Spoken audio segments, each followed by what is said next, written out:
Captain Lee Taewoo looked at the stars through the big window of his ship. The transport vessel New Hope moved slowly through space.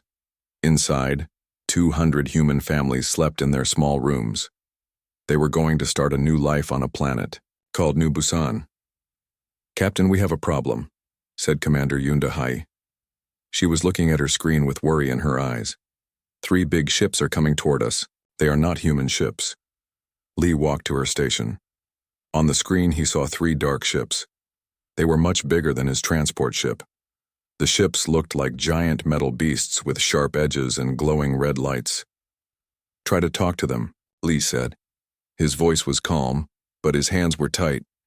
Da-hai pressed buttons on her control panel. "Unknown ships. This is the human transport New Hope. We are peaceful. We carry families to New Busan Colony. Please respond."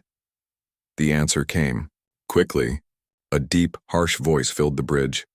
"Human vessel, you will stop your engines now. This is General Vextar of the Kethmoran Empire. You are now prisoners of the Empire."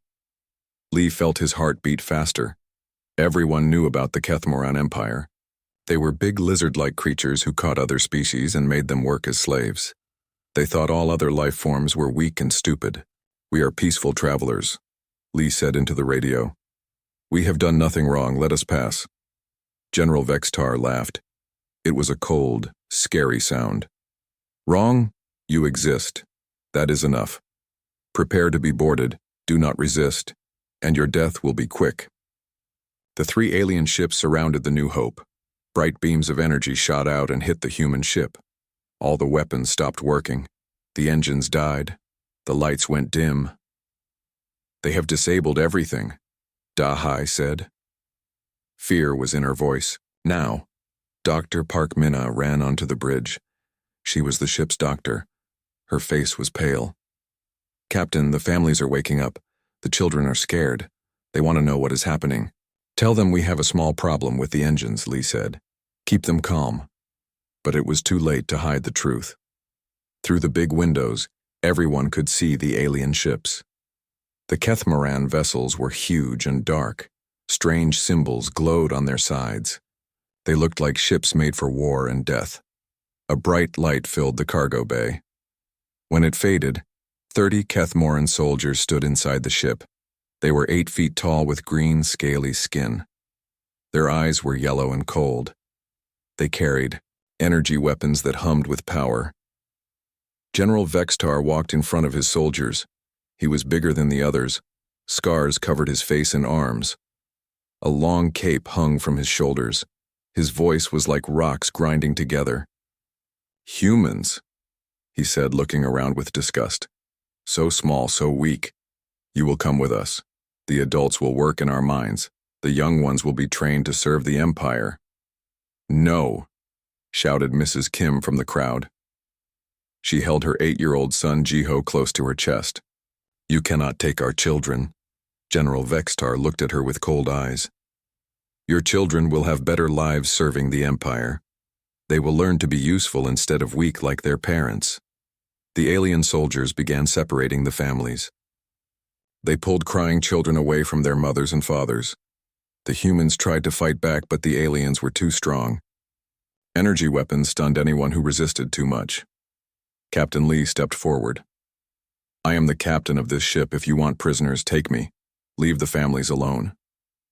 "How brave," Vextar said with a mean smile. "But we need workers, not heroes. Your bravery means nothing to the Empire." Little Jiho broke free from a soldier who was dragging him away. He ran to Captain Lee and grabbed his leg. Tears ran down his face. "Captain, please don't let the monster lizards take me away from Mama and Papa." Lee knelt down and put his hand on the boy's head. "I promise you, Jiho, we will find a way to bring you back to your family." General Vextar watched this with interest. He had conquered many species before.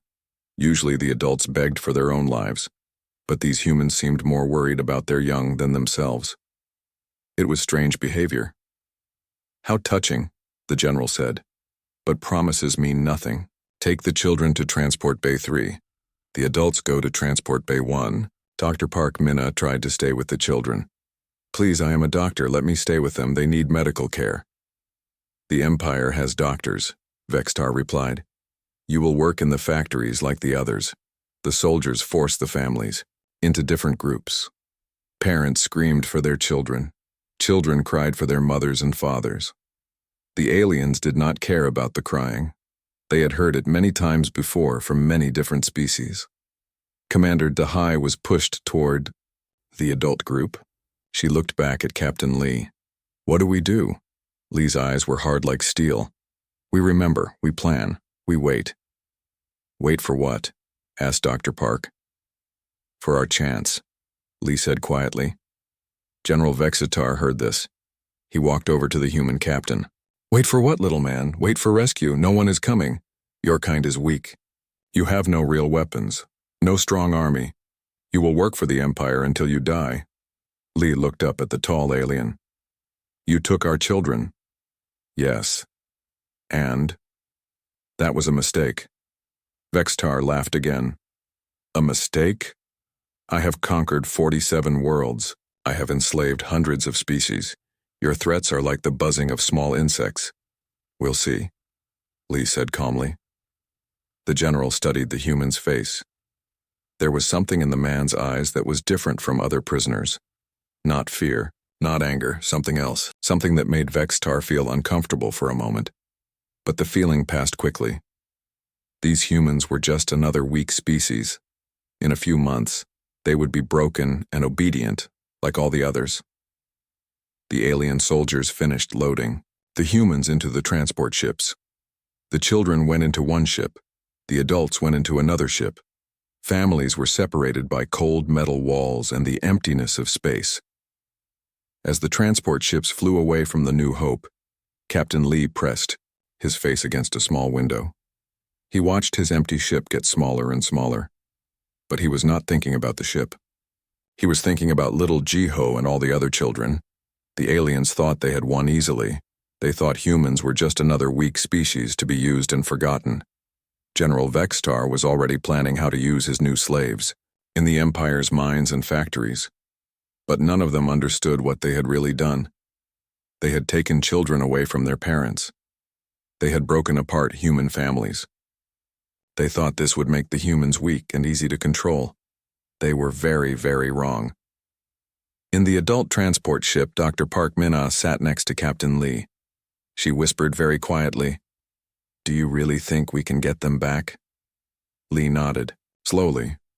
His voice was soft but strong. They don't know what they've started. They think taking our children will break us, but they've done the one thing that will make us more dangerous than they can imagine. What do you mean? Lee looked out at the stars. Somewhere out there in another ship, 47 human children were scared and alone.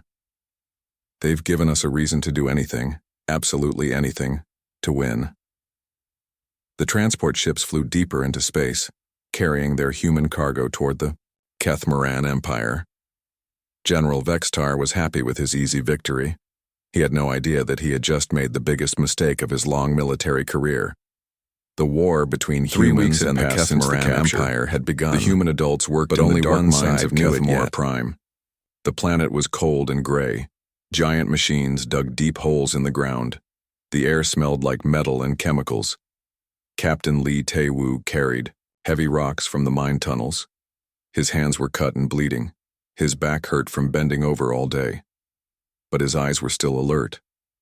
He watched everything around him. The Kethmaran guards thought he was just another broken prisoner. They were wrong. In the women's section, Dr. Park Minna sorted metal pieces in a loud factory. Oil stained her clothes. Her hair was dirty. But she smiled at the other human women when the guards were not looking. She was planning something. Engineer Choi Jae-sung fixed alien machines in the repair shop. He was good with his hands. The Kethmaran supervisors liked his work. They did not know that every machine he fixed had a small problem that would show up later. Far across the galaxy, Scout Captain Han Soo-jin hid her small ship behind an asteroid. She had been following the Kethmaran fleet for weeks. Her ship was fast but tiny. She could not fight the big alien warships, but she could watch and learn. On her screen, she saw the alien base where the human children were kept. It was on a different planet called Vorth 7. The base looked like a school, but Han knew better. It was a prison designed to break young minds. "I'm coming for you, little ones," she whispered to herself. Back on Kethmora Prime, General Vextar walked through the prison complex. His boots made loud sounds on the metal floors. He was checking on his new workers. "Report," he told Commander Zeklos, who ran the prison. "The humans work well, General," Zeklos said. "They follow orders. They do not try to escape. Very different from the Gorvak prisoners we had last year." "The Gorvaks fought until we killed half of them," Vextar remembered. "These humans are smarter. They know when they are beaten." But Vextar felt something was not right. The humans were too calm, too quiet. When other species were captured, they either fought hard or gave up completely. The humans did neither. They just worked and watched and waited. In the medical center, Dr. Park was allowed to treat sick prisoners. This was her chance. When alien guards were not looking, she whispered quick messages to the humans she helped. "Tell Section 7 that the plan moves forward," she said to Mrs. Kim, Jiho's mother. "Remember the signal." Mrs. Kim nodded. Her eyes were red from crying, but she was strong. "Any news about the children?" "Soon," Dr. Park promised. "Soon, we will see them again." What the aliens did not know was that humans were very good at talking without words. A look, a hand sign, a way of standing. All these things could carry messages. The prison guards saw humans talking, but they did not understand the real conversation. Engineer Choi worked on a big power generator in the main building. While he fixed it, he made a small change to the computer system. The change was so tiny that no one would notice it for weeks, but when the time came, it would cause big problems. "Good work, human," said the alien supervisor. "You fix things better than our own engineers." Choi bowed his head like a good prisoner. "Thank you, Master. I live to serve the Empire." But in his mind, he was counting. 17 machines sabotaged, 3 security systems weakened, 1 main power grid ready to fail when needed. The aliens thought he was helping them. He was actually preparing their defeat. On Vorth 7, little Jiho sat in a gray classroom with other human children. An alien teacher was trying to make them repeat Empire loyalty words, but Jiho was not listening. He was looking out the window, counting guard patrols. "Human child," the teacher said in a harsh voice. "Say the words, 'The Empire gives me purpose.'" Jiho looked at the tall alien. "My mama gives me purpose. My papa gives me purpose. The Empire just makes me sad." The other children giggled. The alien teacher became angry. "You will learn respect or you will be punished." "My captain promised he would come for us," Jiho said. "Captain Lee always keeps his promises." The teacher hit the desk with his hand. "No one is coming. Your people have forgotten you." But Jiho smiled. "You don't know humans very well." Scout Captain Han watched the prison base through her telescope. She had been studying it for days. She counted guards, learned their schedules, and found weak spots in their defenses. The aliens were not very careful. They thought no one would dare attack them. Han pressed buttons on her radio. The signal was very weak, but it reached across space to Kethmora Prime. In the mines, Captain Lee felt his hidden communicator buzz against his skin. The message was simple. Children found. Location confirmed. Prepare. Lee closed his eyes and felt relief wash over him. Then he felt something else. Anger. Cold, focused anger. That night, in the prison sleeping area, the humans gathered in secret. They used hand signals and whispers to share information. Dr. Park had mapped the guard rotations. Engineer Choi had found ways to disable security systems. Other prisoners had gathered supplies and weapons. "When?" asked Commander Dahai. "Soon," Lee replied. "But we only get one chance. If we fail, they will separate us completely. We will never see our children again." Mrs. Kim spoke up. Her voice was strong despite her tears. "My Jiho is brave. All our children are brave. They are waiting for us to be brave too. The humans nodded. They had been good prisoners for 3 weeks. They had worked hard and caused no trouble. The aliens thought they were broken and defeated. Tomorrow, the Kethmoran Empire would learn how wrong they were. General Vextar stood in his office looking at reports. Production was up. The human workers were efficient. There had been no escape attempts, no violence, no problems at all. Perhaps we underestimated their intelligence, he told his aide. They adapt to captivity better than most species. Should we be concerned, General? Vextar thought about this. Something felt strange about the humans, but they had shown no signs of resistance. Their ships were destroyed. Their military was far away. What could they possibly do? No, he decided. They are just smarter than most prey species. They know when they are beaten. But late that night, Vextar had trouble sleeping. He kept thinking about the human captain's words. You took our children. That was a mistake. What had the human meant? The Empire had taken children from hundreds of species. It was the best way to break adult resistance. Parents who knew their children were safe would work harder and cause less trouble. It had always worked before. In his dreams, Vextar saw the human child Jiho. The boy was not crying or begging like other young prisoners. He was just looking at the general with calm, knowing eyes. My captain promised he would come for us, the dream child said. Captain Lee always keeps his promises. Vextar woke up with a strange feeling in his chest. Fear? No, that was impossible. He was a general of the mighty Kethmoran Empire. He had nothing to fear from a few hundred weak humans. But as he looked out at the stars, he wondered if taking the human children had really been as smart as he thought. Tomorrow would bring answers. Tomorrow, the humans would show their true nature, and General Vextar would finally understand the terrible mistake he had made. The morning started like any other day on Kethemora Prime. Guards walked their normal routes. Prisoners went to their workstations. Everything seemed peaceful and controlled. But today would be different. At exactly noon, engineer Choi Jae-sung was fixing a power control panel. His alien supervisor stood nearby watching him work. Choi looked at his hidden watch and smiled. Master, I need to check the main generator, Choi said. There might be a problem with the power flow. Go quickly, the supervisor replied. We need full power for the afternoon shift. Choi walked to the generator room. Once inside, he pressed a small button he had hidden weeks ago. All across the prison, lights began to flicker. Security cameras went dark for exactly 30 seconds. In those 30 seconds, the human prisoners moved. Captain Lee had been carrying rocks near the guard station. When the lights flickered, he dropped his load on a guard's foot. While the alien was screaming in pain, Lee took his weapon and keys. Dr. Park was in the medical center. She had prepared sleep medicine in small syringes. When the cameras went dark, she quickly injected 3 guards. They fell asleep in seconds. Commander Dehai had been cleaning floors in the command center. She grabbed a communication device and sent a coded message into space.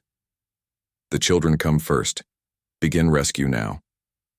Far away on Vorth 7, Scout Captain Hansu Jin received the message. Her small ship flew toward the children's prison base. She had been waiting for weeks for this moment. Hold on, little ones, she whispered. Help is coming. At the children's prison, Jiho was in his gray classroom. The alien teacher was talking about Empire history. But Jiho was not listening. He was watching the other human children with hand signals they had created. The signals said, "Today is the day, be ready." All the human children had been preparing, too. They looked weak and scared to their alien guards. But they had been studying the prison layout. They knew where all the exits were. They knew which guards were kind and which were mean. 8-year-old Yuna had drawn maps of the building with her crayons. The aliens thought she was just making pretty pictures. 6-year-old Dongwu had learned to open electronic locks by watching the guards. 10-year-old So Young had made friends with the kitchen workers who gave her extra food. When the prison alarm started ringing, the children were ready. "Stay in your seats," the alien teacher shouted. "There is a problem with the security system." But the children did not stay in their seats. Jiho stood up first. The problem is that you took us from our families, he said calmly. Now our families are coming to take us back. The other children stood up too. The alien teacher reached for his weapon, but little Dongwu had already turned off the power to that section of the building. The teacher's gun did not work. How did you? The teacher began. You taught us that knowledge is power, So Young said with a smile. We learned a lot while we were here. Outside the prison, Scout Captain Han landed her ship. She had expected to fight many guards and break through heavy security. Instead, she found the main gate standing open. A small human girl was waiting for her. Are you here for the rescue? Yuna asked politely. Yes, I am, Han replied, amazed. Are you all ready to go? We have been ready for weeks, Jiho said, walking up with the other children. We knew someone would come for us. Humans always come for their children. Back on Kethmora Prime, the prison was in chaos. The human adults had taken control of 3 sections. They had weapons, they had keys, and they had a plan. But they were not trying to escape. They were fighting toward the communications center. General Vextar ran through the corridors with his elite guard unit. He could not understand what was happening. The humans had seemed so peaceful, so defeated. How had they organized this uprising? Sir, a guard called out. The humans have taken the main communication array. Vextar felt his blood turn cold. The communication array could send messages across the galaxy. If the humans contacted their military, he ran faster. In the communication center, Captain Lee was working frantically at the control panel. Dr. Park and Commander Dehai protected the entrance. They had barricaded the doors, but they could hear alien soldiers trying to break through. Almost got it, Lee muttered. The alien communication system was different from human technology, but the basic principles were the same. Finally, the system activated. Lee spoke into the microphone. This is Captain Lee Tae-woo of the transport ship New Hope. We are prisoners of the Kethmoran Empire on planet Kethmora Prime. They have taken our children. We need immediate assistance. The message shot out into space at light speed. It would reach human space in hours. General Vexitar and his soldiers broke through the barricade. They found the humans standing calmly in the center of the room. It is over, Vextar announced. Your little rebellion has failed. Lee looked at the tall alien general. Has it? You sent one message. So what? Your military is far away. By the time they get here, you will all be dead. Dr. Park smiled. General, I don't think you understand humans very well. What do you mean? Commander Dehai pointed to the communication screen. Our message did not just go to our military. It went to every human colony, every human ship, every human family in the galaxy. Vextar looked at the screen. His face went pale. The message was being repeated over and over. It was spreading through human communication networks like fire. You told the entire human species that we took their children, Lee explained. Every human who hears this message will be angry. Every human parent will think about their own children and wonder, what if it was mine? The general felt something he had never felt before. True fear. But you are just one species, he said weakly. The Empire has conquered many worlds. Yes, Lee agreed. But none of those species were human. You made one mistake, General. You think all species are the same. We are not. On his communication device, Vextar started receiving messages from across the Empire. Human ships were appearing near Kethmoran colonies. Not military ships, civilian ships, trade vessels, transport ships, even small family ships. But they all had weapons now. The human message was simple. They took our children, find them, bring them home. Chief Engineer Lim Bora had been working on a cargo ship near the Kethmoran border when she heard the message. She immediately turned her ship around and headed for Kethmora Prime. Pilot Song Woo-jin was delivering supplies to a mining colony. When he got the message, he contacted every human in the system. Within an hour, they had formed a small fleet. All across human space, the same thing was happening. Humans were leaving their jobs, their homes, their safe lives. They were taking every ship they could find and heading toward Kethmoran territory. General Vextar watched the reports come in. Hundreds of human ships, then thousands. They were not organized military units, they were farmers and teachers and shop owners and engineers. But they all had the same mission: save the human children. "This is impossible," he whispered. "No species acts like this, they should be afraid of our military power." Lee heard him. "You still don't understand. You threatened our children. Nothing else matters now. We will fight your entire empire if we have to." "But you will die," Vextar said. "Maybe," Dr. Park replied. "But our children will live free. That is enough." In space around Vorth 7, Scout, Captain Han's ship flew away from the children's prison. All 47 human children were safe on her ship. They were laughing and crying and asking about their parents. "Are Mama and Papa okay?" Jiho asked. "They are fighting very hard to see you again," Han replied. "All of humanity is fighting for you." Jiho looked out at the stars. "I told the alien teachers that someone would come for us. I told them humans always come for their children." "You were right," Han said. "And this is just the beginning." Behind them, the empty children's prison burned. The alien guards had run away when they saw the growing number of human ships approaching the planet. The war had begun. But it was not the war General Vextar had expected. He thought he was fighting weak prisoners. Instead, he was fighting the protective instincts of an entire species. And for the first time in his long military career, General Vextar was truly afraid. 1 week after the rescue message went out, Fleet Admiral Park Hyun-soo stood on the bridge of his warship Thunderchild. Around him, a massive human fleet moved through space toward Kethmora Prime. But this was not a normal military fleet. Yes, there were Navy ships with big guns and thick armor, but there were also cargo ships with weapons welded to their sides, family transport vessels flying next to mining ships, even old passenger cruise ships that had been turned into battleships. "Sir," reported Tactical Specialist Kang Min-ho, "we have over 3,000 ships in our fleet. More are arriving every hour." Admiral Park nodded. In 40 years of military service, he had never seen anything like this. When humans heard that alien monsters had taken human children, every ship in human space had come to help.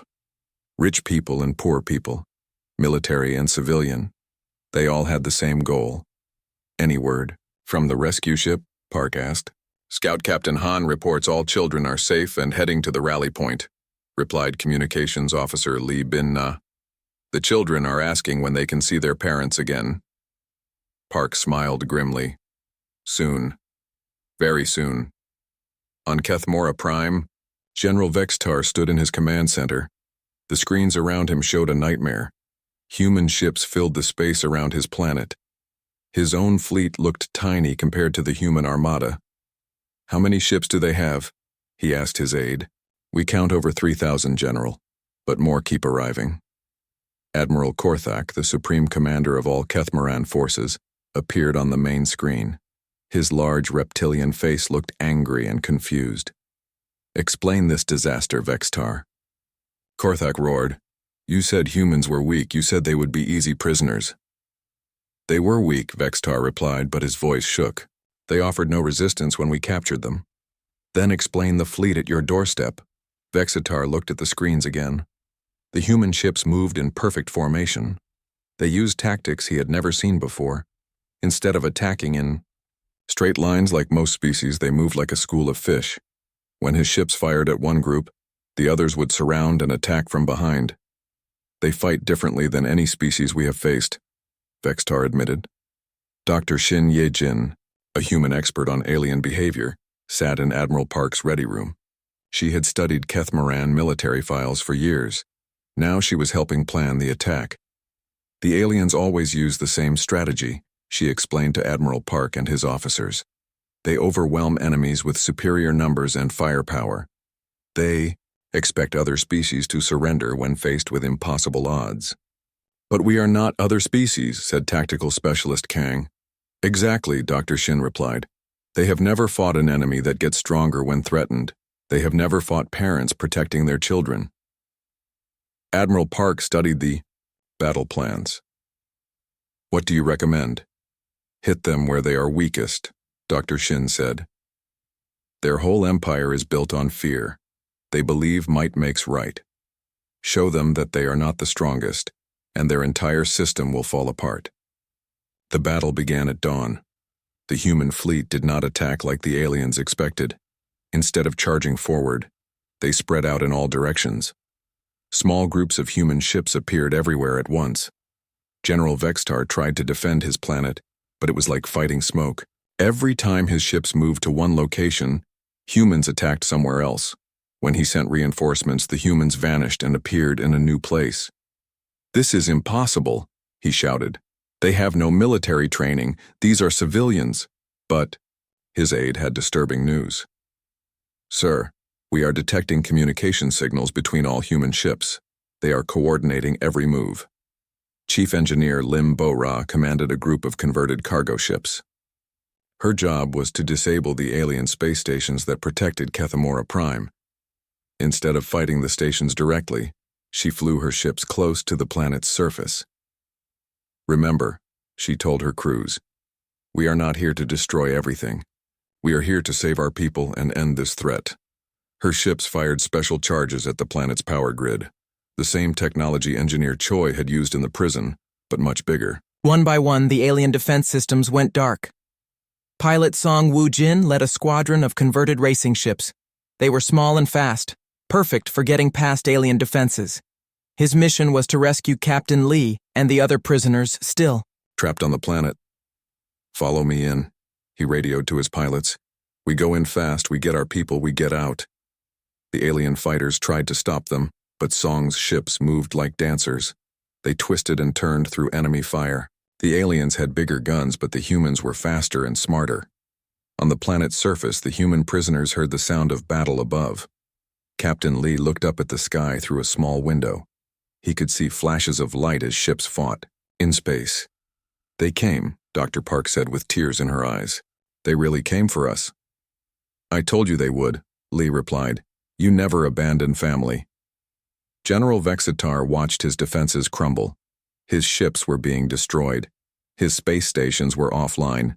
His planet was surrounded. "Sir," his communications officer reported, "we are receiving a message from the human fleet." Admiral Park's face appeared on the main screen. His voice was calm but hard as steel. "General Vextar, this is Fleet Admiral Park of the Human Defense Force. You have one chance. To surrender." "Surrender?" Vextar laughed, but it sounded hollow.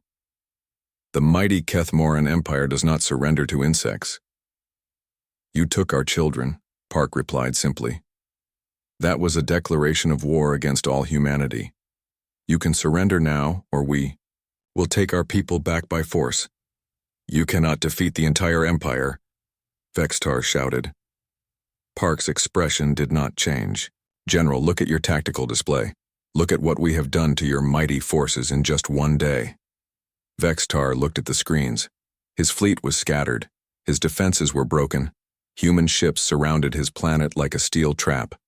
"This is one planet," Park continued. "We have already sent fleets to 12 other Kethmoran worlds. Every place you hold human prisoners will be liberated. Every world that enslaves other species will be freed." "Impossible," Vextar whispered. "You still do not understand," Park said. "You think this is about territory or resources. This is about our children. We will burn down your entire empire before we let you hurt one more human child." Admiral Korthak appeared on another screen. His face was full of panic. "Vextar, human fleets have appeared at the capital world. They are demanding the release of all prisoners from all species. How is this possible?" General Vextar felt his world collapsing around him. The humans had not just come to rescue their own people. They had declared war on slavery itself.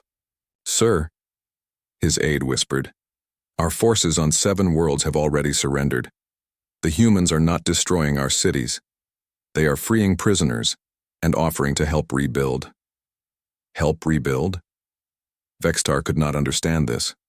On the human flagship, Dr. Shin explained their strategy to Admiral Park. Fear built their empire. If we show them a better way, cooperation instead of conquest, their people will choose freedom. Park nodded. Send the final message. The transmission went out to every Kethmoran world. Park's voice was heard across the empire. People of the Kethmoran Empire, we did not come here as conquerors. We came to free the oppressed and offer you a choice. Join us in building a galaxy where no child, human, alien, or otherwise, is taken from their family. Choose cooperation over conquest. Choose freedom over fear. On Kethmora Prime, General Vextar sat in his command chair. His empire was falling apart, his fleets were defeated. His leaders were panicking, but the humans were offering something he had never experienced. Mercy. Sir, his aide said quietly, the prison guards want to know, should they surrender? Vextar looked at the screens one more time. He saw human ships landing on his planet, but they were not firing on cities. They were heading straight for the prisons. He thought about little Jiho, the human child who had looked at him with such certainty. My captain promised he would come, for us, the boy had said. The boy had been right. The humans had kept their promise. General Vextar, for the first time in his life, realized he had been wrong about everything. Open a channel to the human fleet, he said slowly. Sir, I want to speak to Admiral Park. It is time to discuss surrender. The mighty Kethmoran Empire was about to learn what humans had always known. Nothing in the universe is stronger than a parent's love for their child. 6 months later, General Vextar walked through the gardens of the New Hope Rehabilitation Center on Earth. The place was nothing like he had expected. Instead of a prison, it looked like a school. Instead of guards with weapons, there were teachers with books. Human children played on the grass nearby.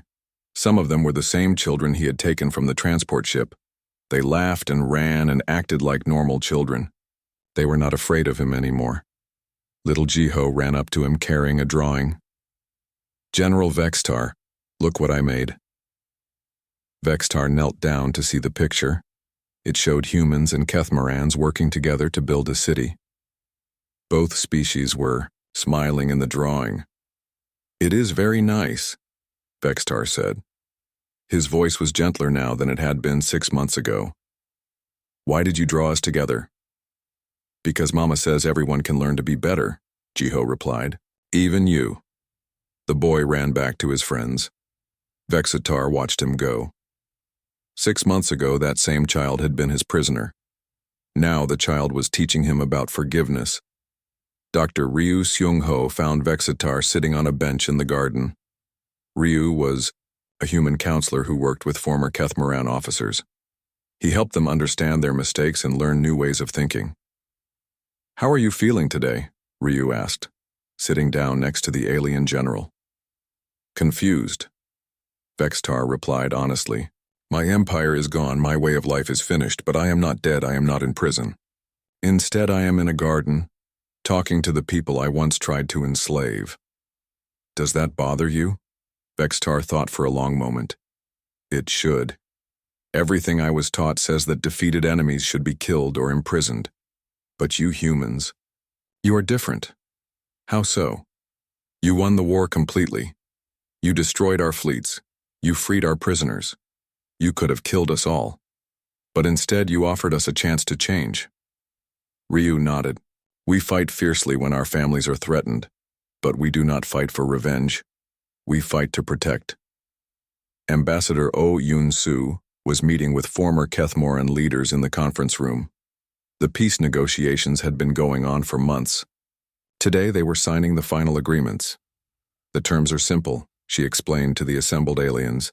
All enslaved species will be freed immediately. All Kethmoran worlds will be open to human observers. In return, we will help you rebuild your society based on cooperation instead of conquest. Former Admiral Korthak, who had once commanded the entire Kethmoran military, raised his hand. What about punishment for our crimes? Your punishment is living with what you have done, Ambassador O replied, and working to make sure it never happens again. Elder Council Representative Jang Hai-wan stepped forward. He was an old man who had survived many wars. We have learned something important from this conflict. Strength is not about how much damage you can cause. True strength is about protecting those who cannot protect themselves. The Kethmoran leaders signed the agreements. Their empire was finished, but their species had a chance to start over. In another part of the rehabilitation center, Captain Lee Tae-woo was teaching former Kethmoran soldiers about human history. He showed them pictures of Earth's past, the wars, the mistakes, the gradual progress toward peace.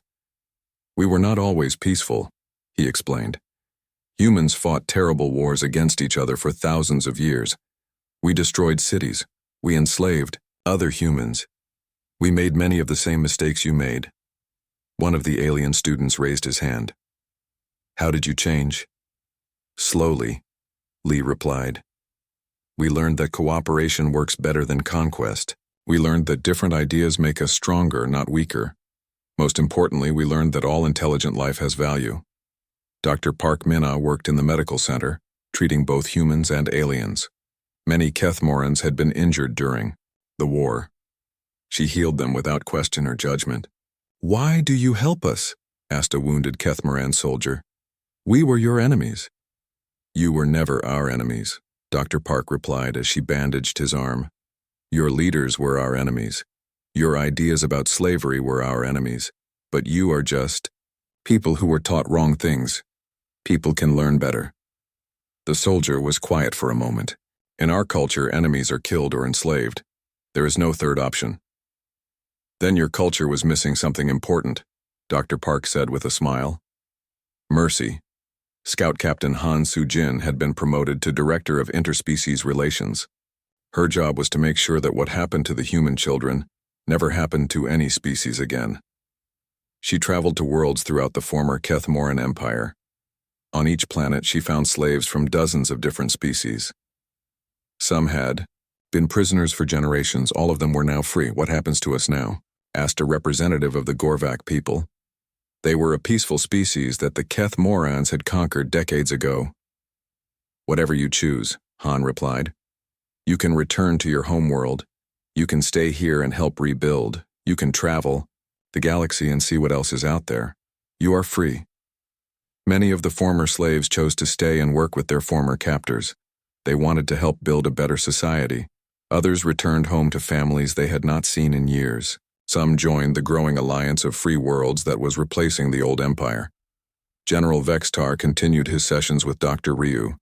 Today they were talking about the moment everything changed. When did you first realize you had made a mistake? Ryu asked. When I saw the human fleets arriving, Vextar replied. I expected a few military ships. Instead, I saw thousands of civilian vessels.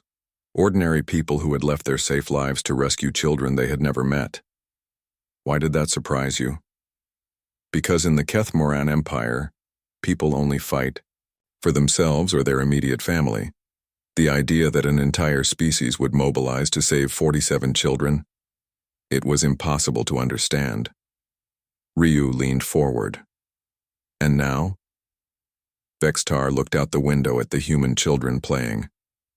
Now I think I understand. You do not see those children as other people's children. You see them as part of your family. All humans are family to you. Not just humans, Ryu corrected. All innocent life.